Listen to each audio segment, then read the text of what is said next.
ya mo akwa at the bar at today's agenda so on the 2 TV and Oman 107.1 FM and then regular host na mo no me dey Albert Asmani and then me ne empanifo berima PSA or Chiredako ana minua agenda P omunyina from team Ken campaign ana and then yesin kunwa na wukoda ya yedi enkomo dwendwen Ghana ensem ho and then 1st October 2025 na say ye nyina yim no October bosomi a yede ehwe kukuram ayeda fo mu breast cancer the whole of October breast cancer awareness month enti say wo efie na otemi nka unua ba o maame wanka say obema kra no any health center bi ben no unya adaje a na wafa ho wakwa kohwe onufu from this first equals 31st nyina no say yede hwe saa yare no na etu ase afri oman mu na omanfo so anya omo ahoto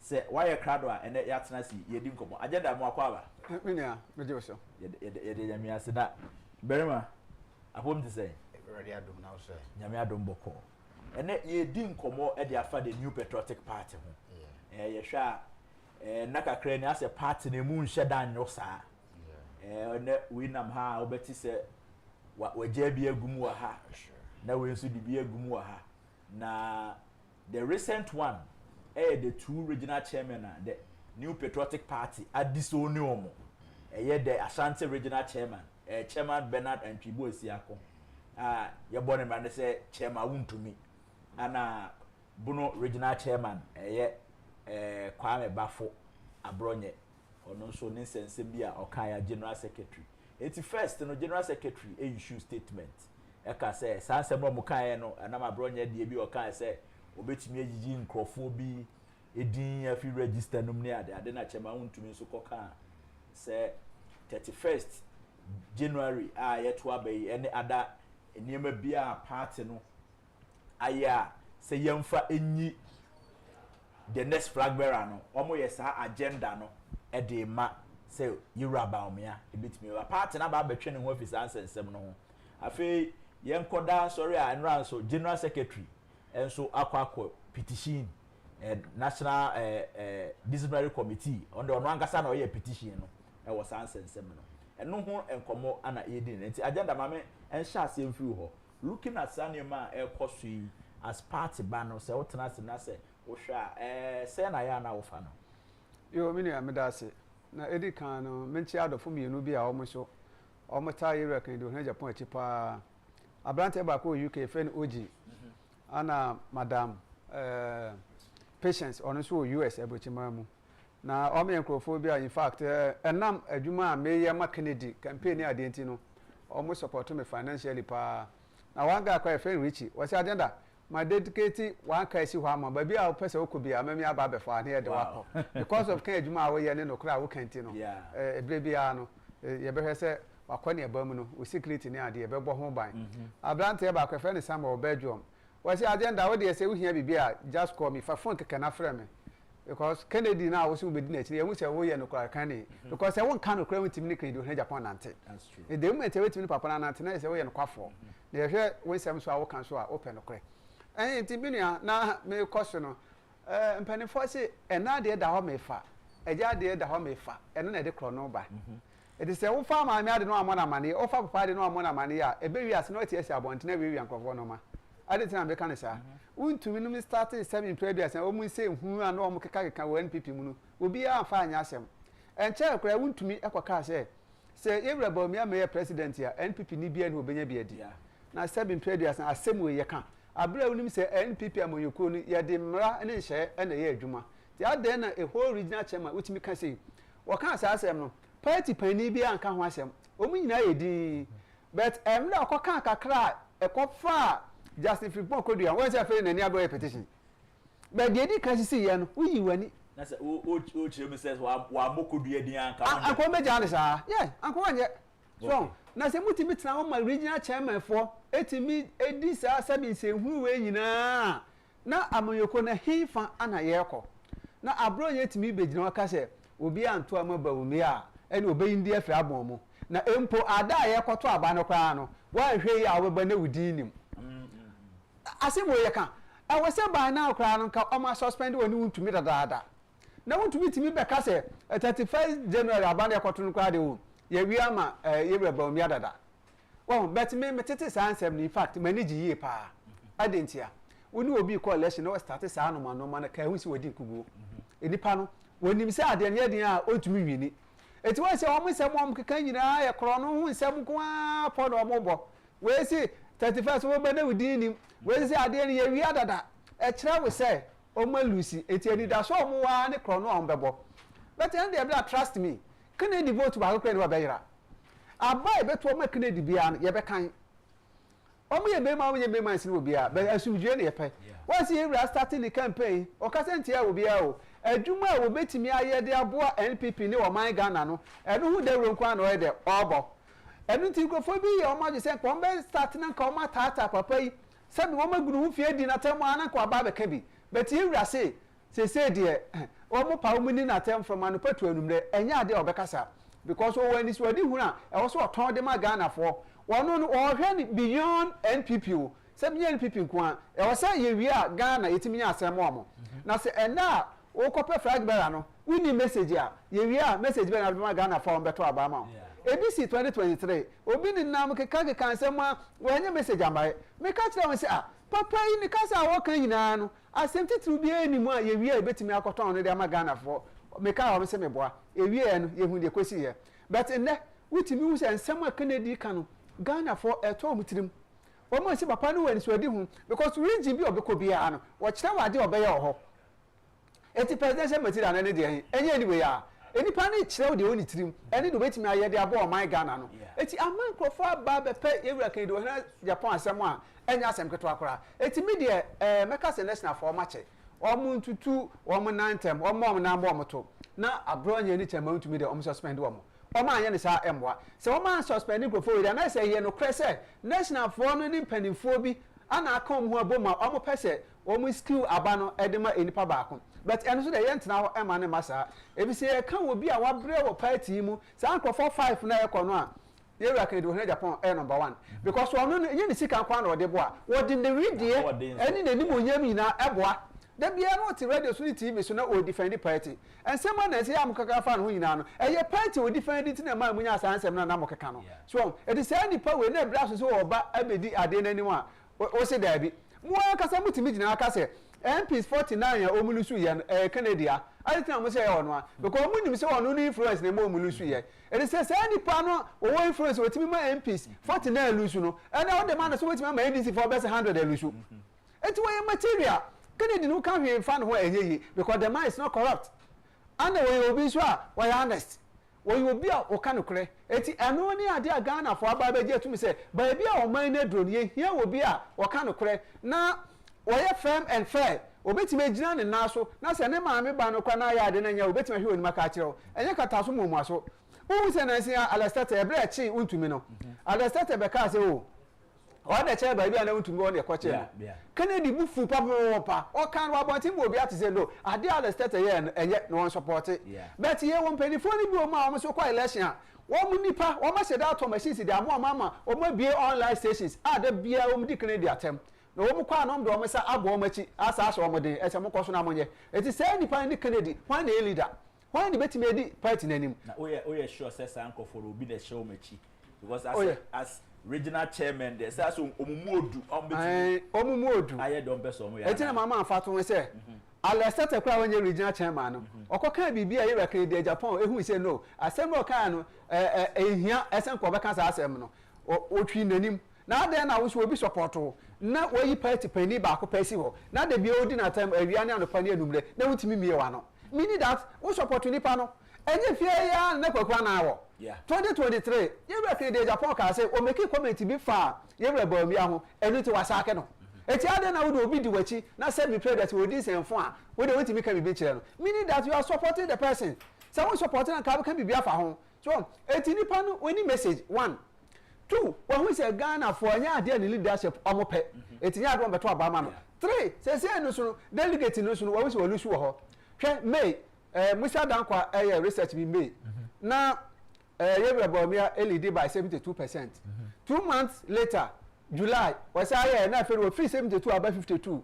And then I said the idea Yes, we say 52 about 47. It imagine say by December no other. That's one number 28-29. So it is saying the panel the vote to ban never form. Anna Mama Christine so Christiana so you say why you Kumasi Abosho. And they say Santa Florence was woman DNA. So if you are Santa Mampong. So it is saying Kumasi there is a Mike Christine at going Abosho. Wafahono. I holding they say I've done it totally ama Ken Agyapong. It's woman who said it could be about can decide. It is hard to tell them, yes, they will for the castle of Albania, baby, send a baby and Cofo, and they were the only person I see the baby and any Cotomano. But and yes, I had it. They say, Party Monday who say no, when they didn't quite better. Some my mama now is in me, say, the history of Ghana politics 2024 Kwana presidential candidate to be or dropping the vote to a union previous vote, you know, because we'll be our. We appreciate the vote were a tremor. Then be able to become, then be independent news to cry. Yes, no, vote will they become. But 2024 Kwana, you drop it by 2.1 million. ABC that. It is only per was out in the Kobiama, obedient wedding kunim. It's a party man about those.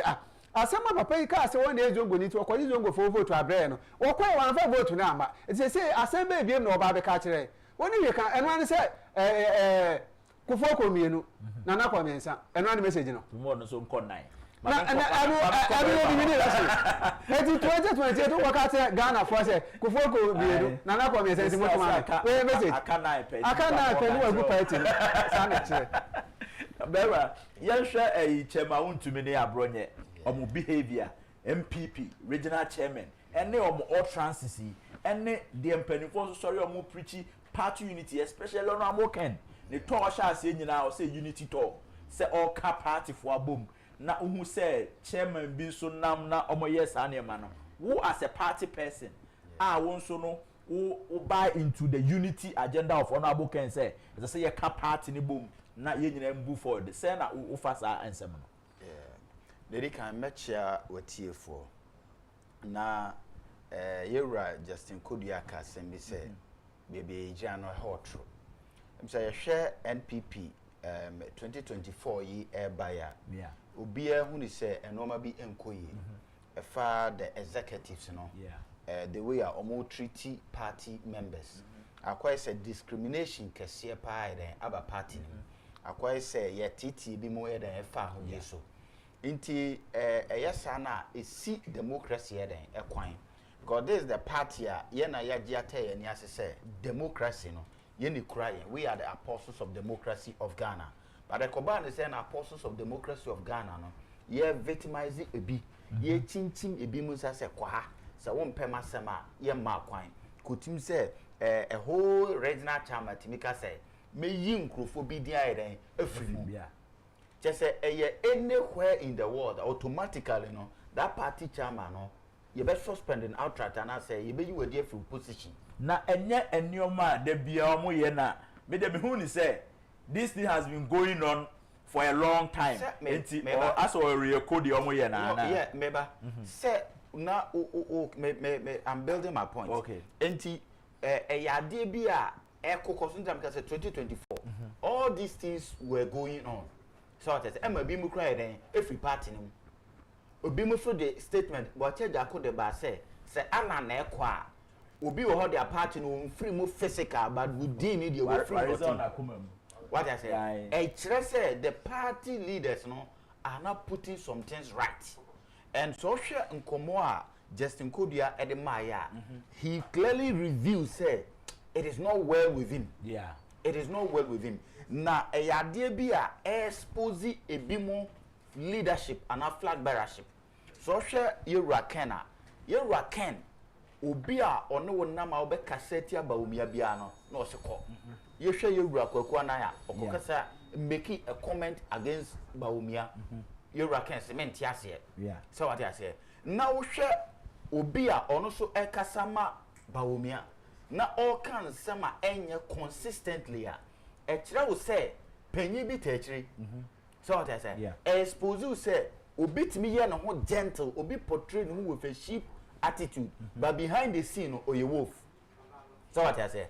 And share your rakena and nona the difference in the leadership. Yeah. Say Ken is a person of principle and Ghana needs a person of principle. This is the case that I said your Ken. Somebody has been tolerated all this while enya afa na ade we ekoso akoso ama Archbishop mu nyina no ye de akomo so IGP mu nyina no ye de akomo so you are undermining the integrity of the party. Say a whole regional chairman can insult an IGP. Na IGP mpabwa de efa ho ben. What I say IGP na mpabwa say de tie no efa ho ben. What I say and it is something amafo bisa say enti Buzia party ni. Amafo bisa say enti Dankwa party ni. And it is coming from Buzia's region. But the reason why I make her say it is good in say unsa de bia bobo pa yesi so guitar ponchire ni oyeden oje war say I say a do war on the side to the sense that somebody can come out publicly say I will delete the names of people who belong to some side. How do you know so we belonging to this side?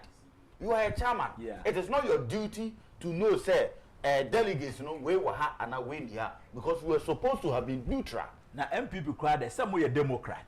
Yes. Enti kabima me kabina mo de yimodwuma. Yes. Yen nyina ntimi ngofa. Yes. Enti eno nti na bato wo ho. Very good. Enti ade nti na ekoto aba o beso do oba say the party leaders have been biased in favor of a certain candidate.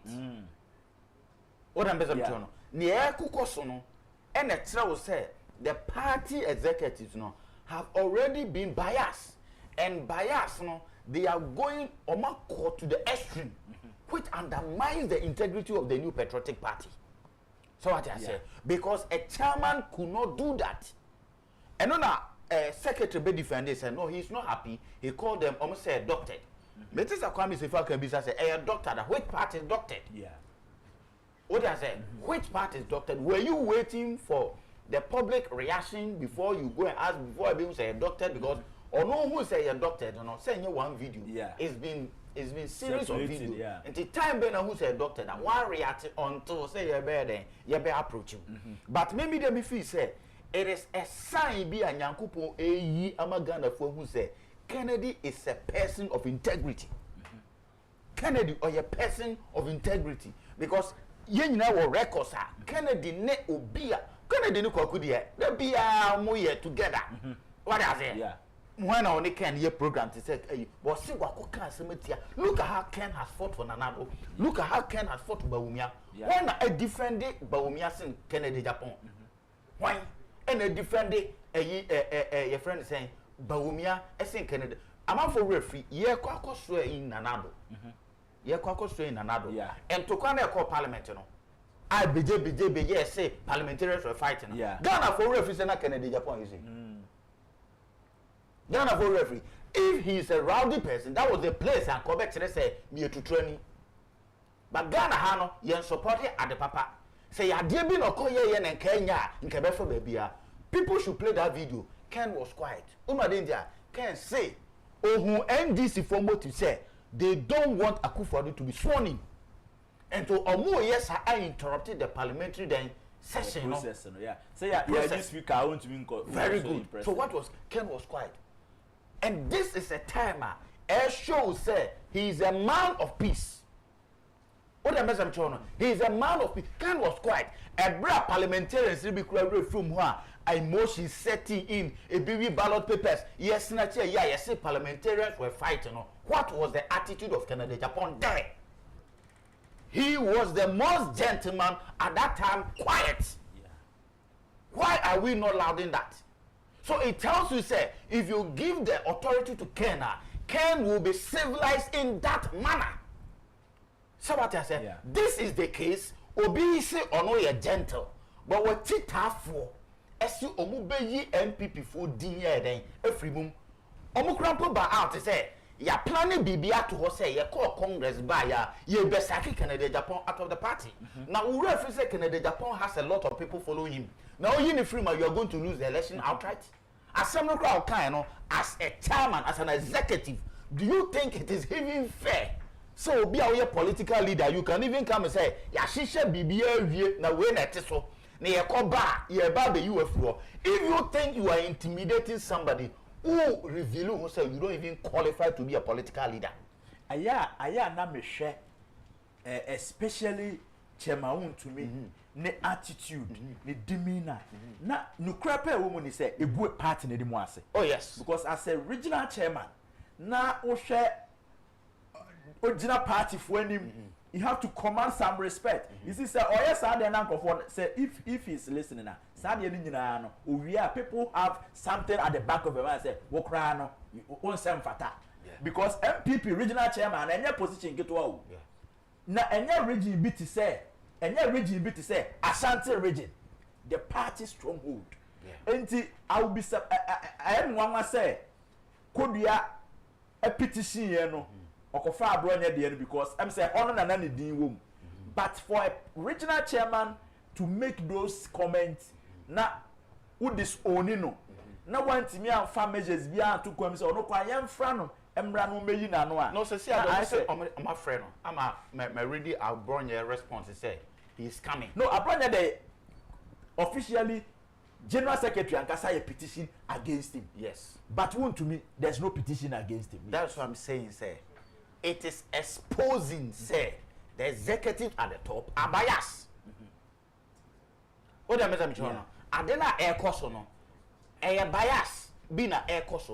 Nenuna we a delegator, a summer when you bow who say, if my people are biased, why should I follow them? But Ghana for air. Are you here with me? Yes. Ghanaians are watching. Abronya is speaking in favor of somebody. Okay. Now, maybe Sisi Ayehoi. How do you expect, say, Abronya is insulting some top officials in the country? Now, who candidate now Abronya a campaign amount? Who person mean who say we are innocent from Abronya? How can you be innocent from him? How can I go about me didini party? Now me say me support Ebia Benson. Now Benson is innocent from me attitude. Ose penyin otena fie ma encourage na kanam ye kan na nkadafo a oya da oka ho bi enti wo support ose if you tell me your friend I will tell you your character. If you show me your friend I will tell you your character. So what is happening it's only demarcating the line. Say this is how so and so why ye no ho asumdue nipa no sa no tie ono no the only attempt for public. Number weapon cry, I'm on Cranade and the attempt in his favor. Yeah. Because the Gadia Cosi, a senka, ye tiano cry then, a tedada. By yen tiano. But I make us say, boba, and I could do its apes to the sense, or throw trimpo mafa, the people they want their names to be on the list for the election. And you tell me, Mecca, the Abronya Kayano, but on no planet, the people they are going to select. And this is a true dear. They will make sure there's a fault. On the D-Day, no better bar. You better find a fault of you say you can't vote. Or more signs there. They are trying to program the people who will be eligible to vote. No, what about out say? May ma assume a city delegates to register. May you dear from no what count. But it's a sign say because one of friends. Abronya has his team or no more alone. And the all on any team there. No more or two audiences who say.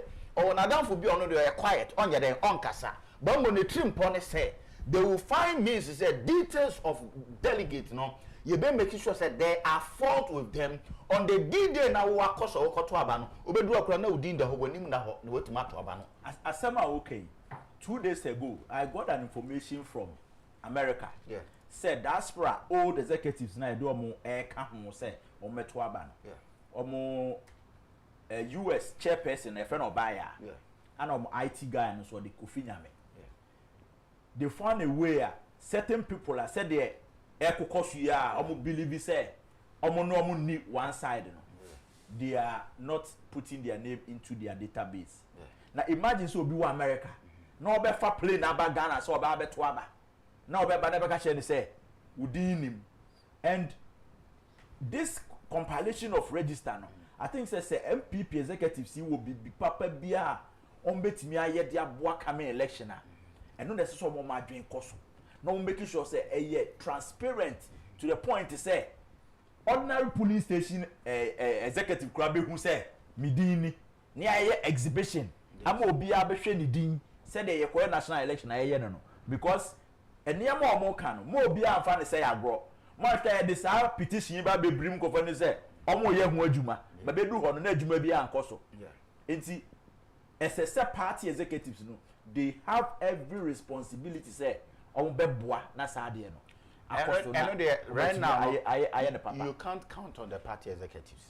But ɔmo na ɔmo bɛyɛ ho adwuma. Very good. So I am expecting Honorable Ken Agyapong, Kwabena Agyapong, Dr. Duchum, and all the other aspirants, no, Brian Tampon, so omudi omuna besi from say compilation, you know, and you're free and fair, ubia detail you're accurate, you're say you better say otre dakon, maybe beto abano.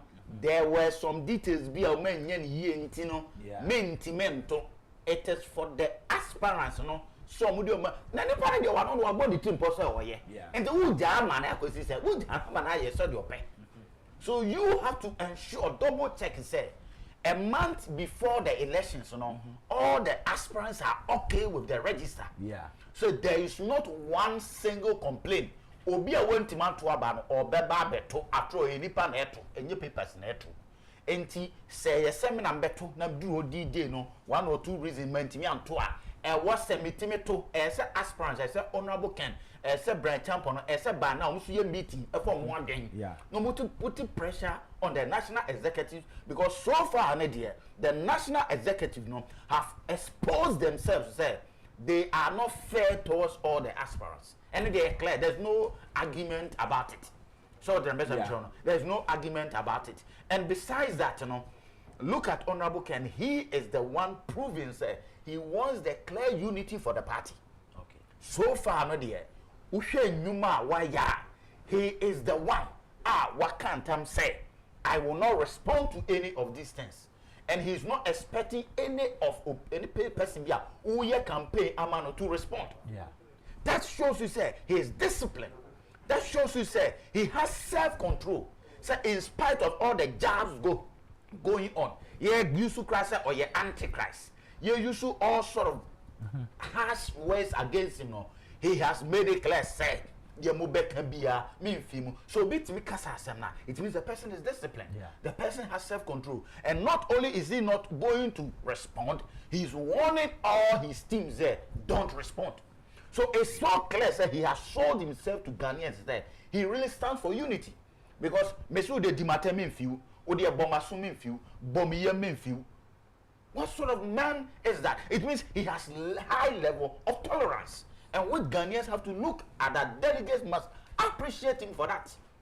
Me nuya Berima PSC or Chedako and Agenda P and I didn't come out and today's agenda. So the main come for Franco Trading Enterprise and Famao. Franco the leading mobile phone and electrical appliances dealer Ghana ha about Nokia, Samsung, iPhone, smart TVs, chest freezers, blenders, microwave, CCTV cameras with me monitor our phone so baby I will be with me share the cost of Juma Mufie and bibia a ho ana obenyano Franco Trading Enterprise a ho enkwana make come for mana almost shop no almost discount up to 40%. It is not pay mobile phone and I say any electrical appliance via toa for any chair at that braka opposite the Roxy Cinema bar stop a honor Franco Trading Enterprise or more head office in Ankasawo or sign your online store so until you bet me download the Franco app no Google Play and I say App Store na ono mu adin komo e hono kopa discount no say tie ni ye de maw na also watimi age omo ye delivery e de ko Ghana ba bibia enti se o de wo ba bia frɛ Franco e wo sa ahoma we so na ono mu ndin komo o betimi e deliver e de abro wow dan no na mobile phone no boko Franco ho na se bi ni ho a yetimi order bi kra de fi amana no e de bro enti omo de omo customers no e mo da o makoma so yie pa enti frɛ Franco e wo 0246 422-338 0246-422-338 and I say 0555-939311 0555-939311 na one Franco entwetwe nkomo na bibia wo hia mobile phones and electrical appliances there baby baako pe na make for e dia ma Franco Trading Enterprise or say still phone papa efie agenda yenhwe General Secretary of the New Patriotic Party na ensensem bi koso campaign platform so say ye constitutional amendment MPP no Dr. Mahmoud Bawumia no koka say yamfa old executives no emeka ho enra ba bia otia na general secretary betina ha na oka say eye honorable Ken Agyapong mum ana kofa saade no e de bai osampo sa aka say honorable Ken Agyapong no an san spearhead here say yemma party for magyae no mo koni nyina ya suspend no nyina so no amnesty na omonsan emra party no ma sisi a process no mo manimu a nkofo bebre ho a omode sa amnesty no ebe mo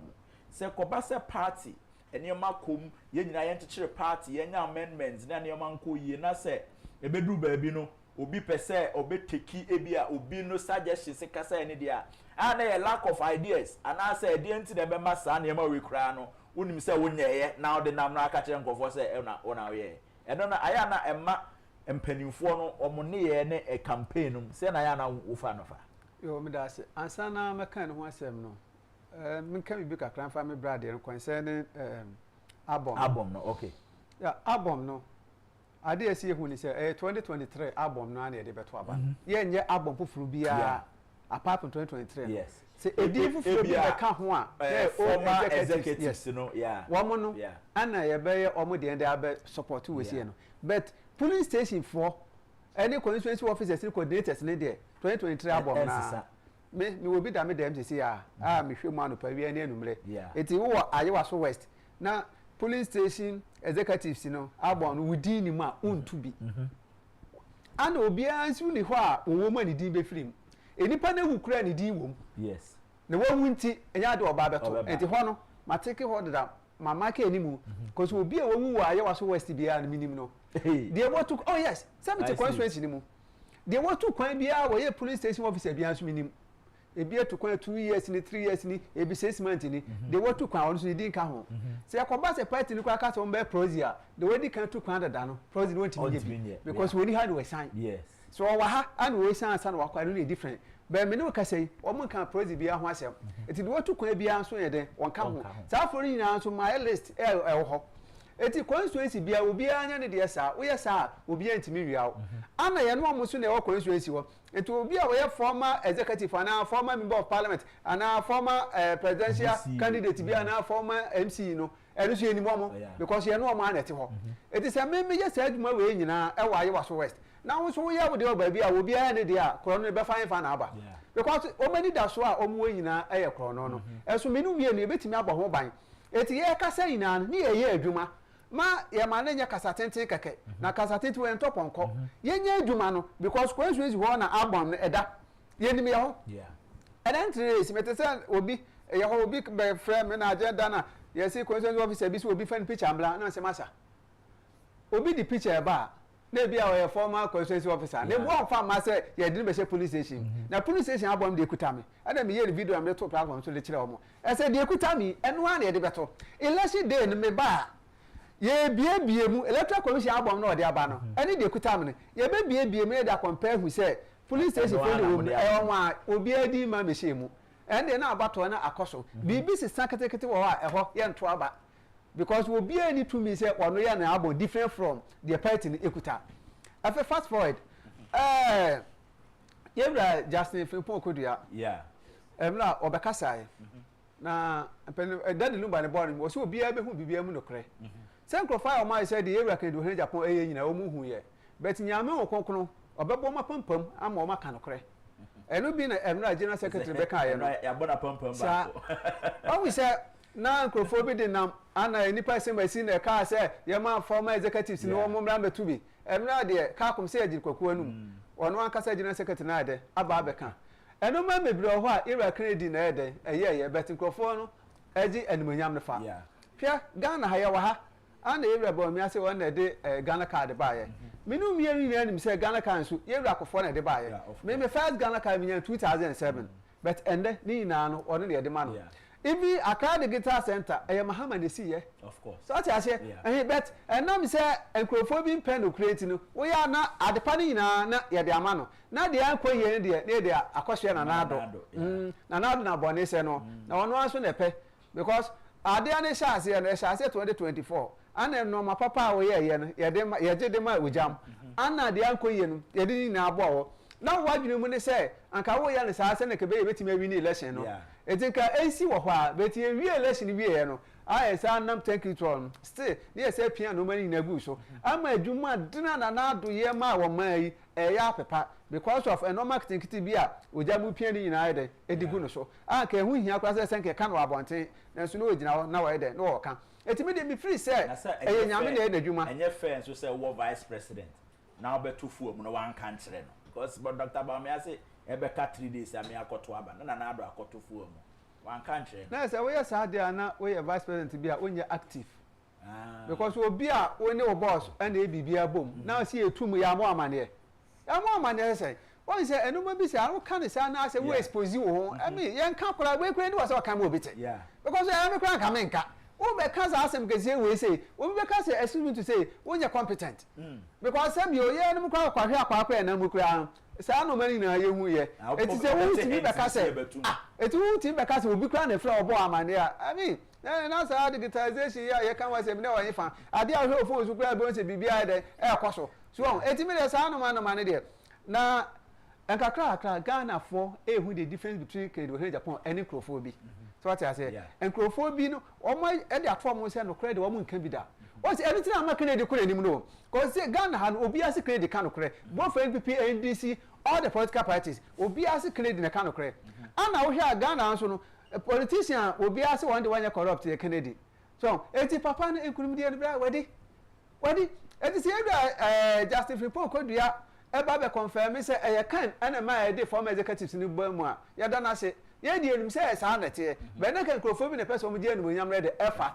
eso enne ono ankasa de atonum tuo dia ye be da na se na nokura aka sa wo no ya wo mu kan no so enka ho so because you be Kencity Japan abu party ya from 92 besin there but now am friend bonsam o mi se Kencity so bonsam do mu hu bi da but amantem enani na nsan yo I will be contribution was starting in 2024 wono and say entrodum enfre no party for ntimi nkasa and obi adi eno ma ekoso enye nyina party pani bia enkasa na de na me ya eyere hak mo so agima nim ne o ma pani John Agyapong kofo am say papa se me pedu ase wo pom din na akofo ma wadwene de enkofo nimdia ni nyansa ne ade ade bebu o ma Ghana no eda so wo ho eti eduru ba bia na makasa ese na party yeti ha ana koba say omuko national council meeting ya invite president Kufuor amana ankobi na akufo-addo ya invite na amana ankobi so obeka ya tama omu inaugurate patriotic institute no olba ko ho no wadwa what you say esa say party no esimpanifo bi na so nteduru ba bia asa ono nso na ya na sebise bia no monyam na kura no no ampese bi onin emrantie no edebesi ani because say okufuo papa Kufuor wo fie na say wo ko council meeting na say on two kwan na wan frɛ na wo say do ba bia difficult for no so say obetumi ababo antin just like that abekasa but one nya ne san so a ade na be say yo because they say emrantie na aba party no hia on bottom ne hia omo ade na me fan say papa we na say ye de no be ko na ontumi kwa na ye de ebenya emfa so a ye be support no say na be ya ebenya profit ananya na say na ya adoma ko ba fi election bi oba be ka kire say communication for 39 million ye de ma miracle saboaje embo no eno de micro quiz report no kra ka say yo sika D-Day no ye de ba say yamfa enye communications ne adwuma nyina no communications directory for the campaign any party no jackie sika no e micro quiz report and so obi a wono one election ayeko wenye 39 million Ghana cedis atunu botom wa election ba ko pe yes atunu botom eti wachina de be na ebe kan say papa we de no kokura emwa enso mami ko support no because minim say emwa kura na menya me 39 million Ghana cedis because no o the scan ma kura onani ni akire sa hold obi accountable eti say emfaso na emrante no benya de hi omonye party no ese omonye party no because we hear voice bi kwa na nse ba ye ya eja enipa na be di na say no voice de na na bi we say ono a but me to me re mi mu say ono a because Ghana ha say no na wafa Ghana ha hwan na voice aba bonten wa je tumi da hwan we de kire mba ko pe obi anu na voice aba ka say voice we de eyamia obi any adanse and so we ensem na wo mu na ensem aka say na chese wo mu yire ni bi say ade no emmo aye but because of faso a wo mu benya free swinti no na wo mu de akire eti say bra ya nyi party na isi ho a ebe ha adwen say party ni 2 million no aba be police station for this on the 31st January 2026 I was one chere party ni ba di ayen fanfa because one me say akoto adano de ni bi dia na say no pese party na ho de no kwa na e de enko form na yesu ye hwe ema NPP enko form because okay ka party papa e wani bonya mo Ghana ha NPP party be no obetimi de na atoto NPP amoyoko ho ye kan nim difo wọ́n dwiri kọ́ akyiri na wọ́n adwiri mu dọ̀ na wọ́n dọ̀ ọ̀man na ẹ̀yẹ NPP wọ́n hwẹ́ ẹ̀dọ́mọ development bebree bá akọ́ sọ Ghana ha deɛ ewu mu ɛyɛ papapaa no ɛyɛ NPP aban na yɛ ana ɛdɛ ɛyɛ so na afei deɛ ɛban ne sɛn na yɛsi ɛma mmerante opportunity a ama wɔn abɛdi party n'anim afei de wɔn so tɔn party no ɛsɛ wɔn party ni ɛyɛ di dwa. adeɛ a ɛyɛ mi ya sɛ aberante nye opportunity a ɛyɛ na onim sɛ ɔrepresent the entire youth no because sɛ de ma ɔna otimi yɛ a. Next time another abrante bi twinity so oba nkofo no nya confidence woni mu say oh ye de ma abrante ekra no otimi ye benti say de ma wo this time around na mo mabunu for the first time ye nya any general secretary ni age no o younger to say kodua enti this time around no he has everything to prove, he has everything to show say ampa o general secretary part and meeting dey na ho ato no so because whether we like it or not obesa atwinti so obe contest biem enti sa na ya kan ya bosomi do kodua wo just about 3 months to rewrite his CV if he negotiate January 31st na be determine whether he will be in office as general secretary and as obeko and I am just praying for him say obeye nioma right na eniema bi esese party ni timi sesa na party ni fa dem to mapa because there be am me can say Ghana ye yo no the gap between any Ghana ye yo no AMPP mo delegates mo na mo betimi decide say after 2029 no Ghana na nye say ya and after 2029 no Ghana na nko nanim na be gina decision mo be taking on 31st January so enti party for no so no mo so mo adwuma ye papa any penny for berema okay agenda me berema ho me ya obi a national executive no hoye me nwanwa pa me din ho ya o ye kodua because ebra wo ba no de wo mu di Kennedy wo mu di bidi wo penny for ni nyina kwata dwombo do achi na fe wa ya mobo me na me ka ne communication team ho a na ye kasa ma no kodua ana ye force ya na wo ba ye efe wo ba ye a woni sa afo no so atimi up ana mo so ma so reti afoforo na wachina hwan na benya omugidie ese obedi wachi se da wo kan na abrante bi tuniti a hwan na benya na omugidie ese okodi na chi because ya say abrante ese no de party ni edi dwa eti mo mfa so ne hia mo but nye party ni future ene hia mo ba utie kodua nso a ono so se obo adwuma pa o na me se enema bebre nso kutia no because so hwe de we a regional chairman bi nso atwe abo so na am say o take decision bi aya na o mo mpe one ne ya adwen ono no se wo ye adwuma ho but ye hu ni sa okay and kodua wasumu a obema ma memra ho ye hwe sa enema ya issue for eye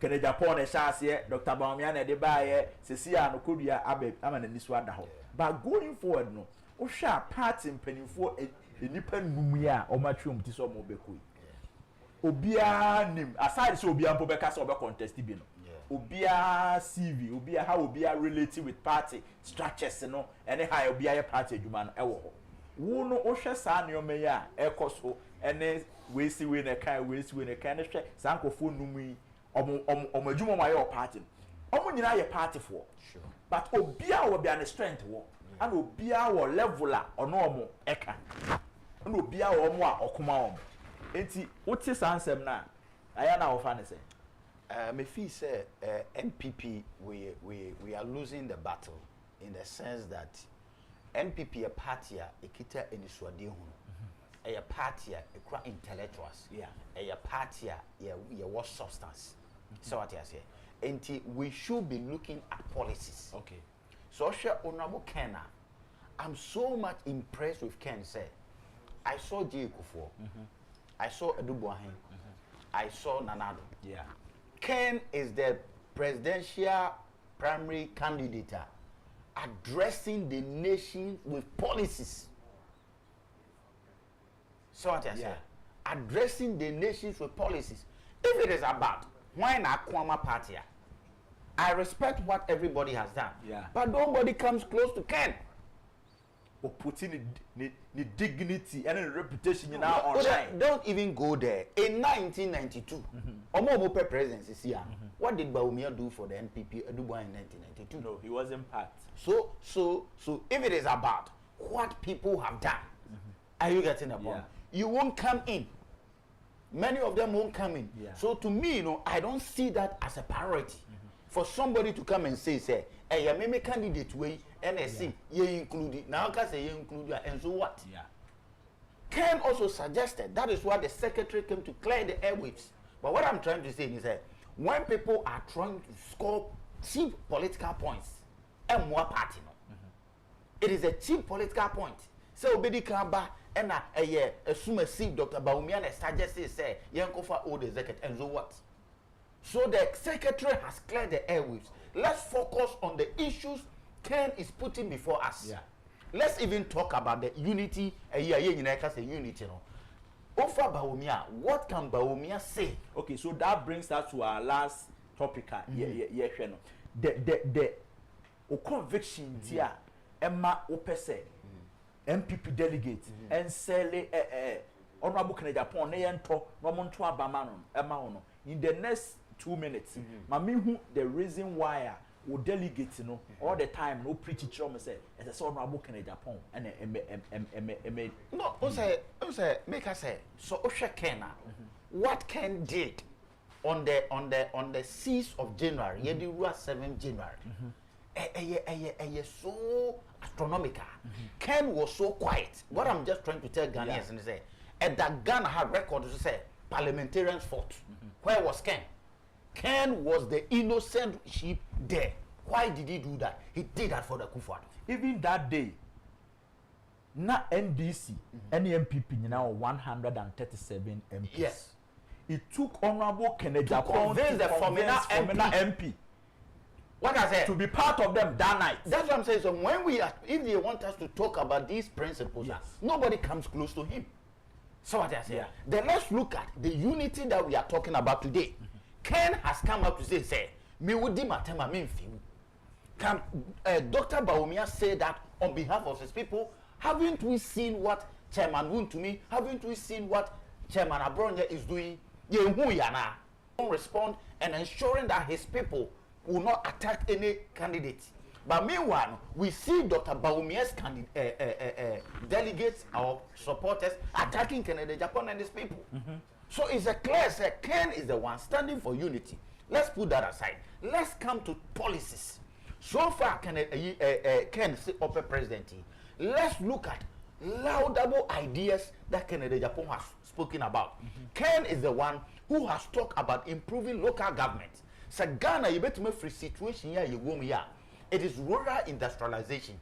That was a policy of Dankwa. That was a policy of Buzia. And we have not succeeded with that. But Ken is the one all focusing on local government and rural development. That is why every constituency will be Kubiano. Ultimately, opportunities there. People are seeing problems, but he is seeing opportunity. Oba house coconut way, yet juma way. I mean, Mabuna juma ye. Oba house, I will create this.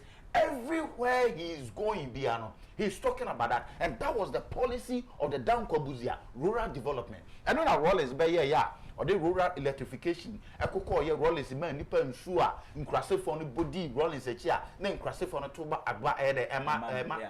Emma Rollins. But Ken is not coming with those services. Ken is coming with productivity. And productivity is what will change the economy. Productivity is what will solve the urban problem. And no be a big Accra. Accra is congested. A damn boy then. Uto be our Accra and boy then. But Ken is going to bring development to this centers. That is why is even suggesting that ministries not crown no ministries not are concentrated to Accra. Yeah, he's going to decentralize them. Yeah. That was the policy of Dankwa Buzia. A brand new a time I will come and show you say Ken is the typical candidate for when we say Dankwa Buzia tradition. He stands for the ideology of Dankwa. He stands for the ideology of Buzia. So Muslim ya Dankwa Buzia. What you have done, what you stand for.